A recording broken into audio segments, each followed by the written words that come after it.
At the start of February 2022, the 5-year forward Consumer Price Index, CPI, inflation break-even rate in the US bond market was hovering at around 2% per year, a figure that corresponds to a chain-weighted personal consumption expenditures, PCE, inflation forecast of 1.6% per year 5 to 10 years from now. Since 1.6% inflation is materially below the US Federal Reserve's 2% target, I entered that month feeling quite good about being on team transitory, or at least on team the Fed has got this, or team inflation expectations remain solidly anchored.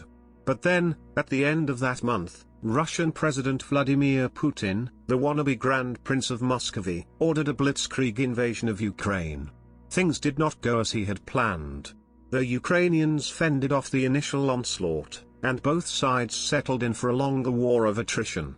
Energy, grain, and fertilizer prices skyrocketed. The world began to worry that, come winter, Europe would freeze and many other countries, from Egypt to Nigeria, would starve.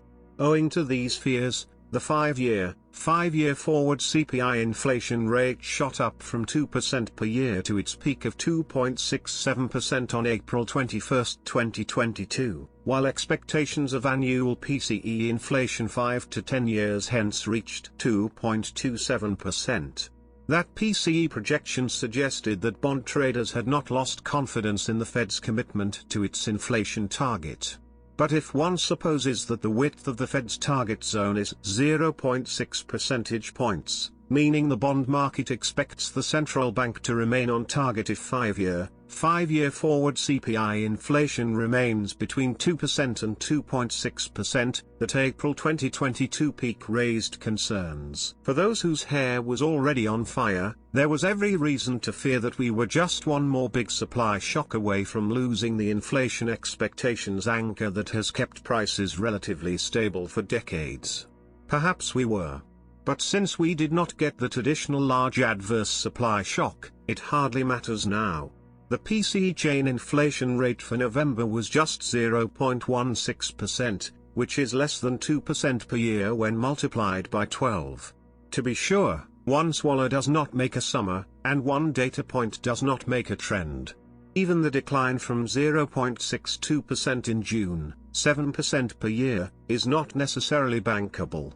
After all, we also saw some declines between December 2021 and April 2022, and between August 2021 and December 2021.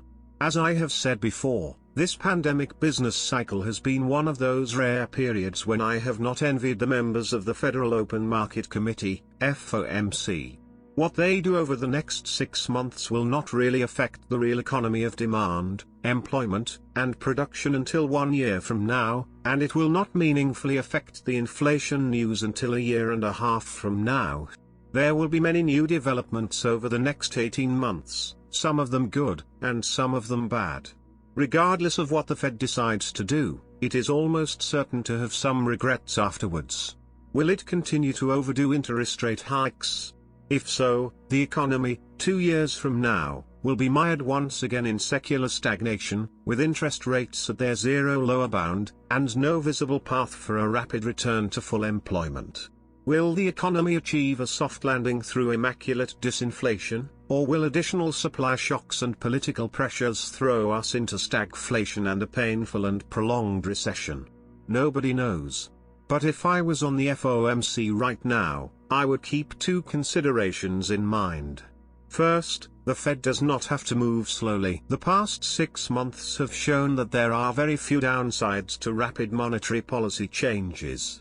Until this month, the Fed was raising interest rates by a massive 75 basis points at a time, and even that rate is not a speed limit. The FOMC should take advantage of this apparent optionality. When the situation is unclear, it can pause, confident in the knowledge that it can then move very fast when the situation becomes clear. Second, in retrospect, former Fed Chair Alan Greenspan's 1996 decision to set the inflation target at 2% per year was very ill-advised. Yes, there may be substantial benefits from maintaining and strengthening the Fed's credibility by getting the economy back to the 2% annual target. even if that target will be raised in the medium term. But is that really the kind of credibility the Fed wants to have? Is it good for markets to think that you will persist with policies that no longer fit new circumstances, just because you said you would? Once again, I do not envy the members of the FOMC this winter. Bradford Delongner, professor of economics at the University of California, Berkeley, is a research associate at the National Bureau of Economic Research and the author of Slouching Towards Utopia, An Economic History of the 20th Century. He was Deputy Assistant U.S. Treasury Secretary during the Clinton administration, where he was heavily involved in budget and trade negotiations. His role in designing the bailout of Mexico during the 1994 peso crisis placed him at the forefront of Latin America's transformation into a region of open economies, and cemented his stature as a leading voice in economic policy debates.